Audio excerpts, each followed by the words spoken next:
We do begin tonight with the catastrophic flooding in the Northeast. Vermont under a state of emergency tonight.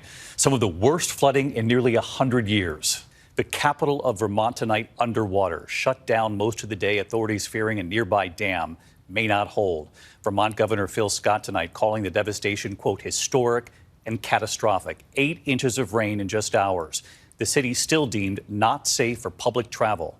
A driver trapped in his car as the waters there washed it away. The Wrightsville Dam nearing capacity at this hour as the water levels continue to rise.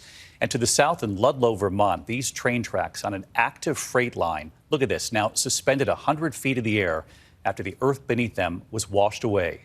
Tonight, a short break before more storms hit yet again. Ginger Z standing by with the forecast, timing this out. But first, ABC's Janae Norman from Vermont tonight.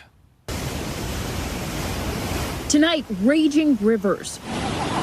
From record-breaking storms bringing new danger to millions. Make no mistake, the devastation and flooding we're experiencing across Vermont is historic and catastrophic.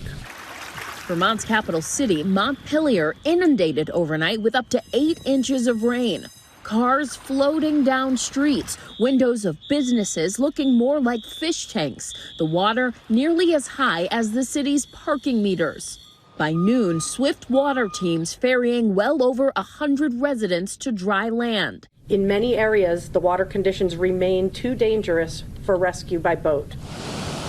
After the Winooski River crested at a near record 21 feet overnight, officials now watching the nearly full Wrightsville Dam.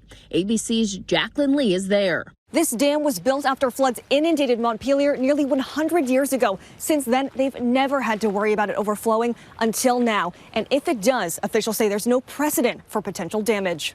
Heavy visible damage from the air from southern Vermont to New Hampshire. The ski town of Ludlow now caked in heavy mud. These train tracks, part of an active railway for freight trains, left hanging in the air after rains washed the ground away. The storms also leaving a trail of destruction throughout New York State. In hard-hit Orange County, officials estimate the damage in the tens of millions. Military officials at West Point assessing damage to roads and bridges in the area. Some parts of the state got more than 2 months worth of rain in a single day. And David, I got to show you this water line. It shows just how high those floodwaters rose here in downtown Montpelier. Officials have just recently lifted the emergency order banning travel in this area, but you can hear those emergency sirens, David. They are still warning many areas are still not safe, and more storms are on the way, expected Thursday through the weekend, David. And certainly be careful while you walk there. Janae Norman leading us off from the capital of Vermont. What a scene, Janae. Thank you. Let's get right to Chief Meteorologist Ginger Z tracking it all again tonight. And of course, the dangerous heat, too, across several states. But first, Ginger, these floods, the pictures from Janae there in the Northeast. A short break, you told us, but then more storms coming? Yes, I mean, Cindy Byers and her neighbor were getting new water heaters today just in time for more rain to end the week and start the weekend. So let's talk about where it's going to come from. Tonight, that same storm is damaging wind threat for Rapid City down to Omaha. By tomorrow, Chicago to St. Louis. Watch for those gusts above 70 miles per hour, easily take down trees and power lines. Then it moves Thursday night into New England and unfortunately leaves behind anywhere from 2 to even 5 inches. Can you imagine? On top of almost 500% of normal for this month already.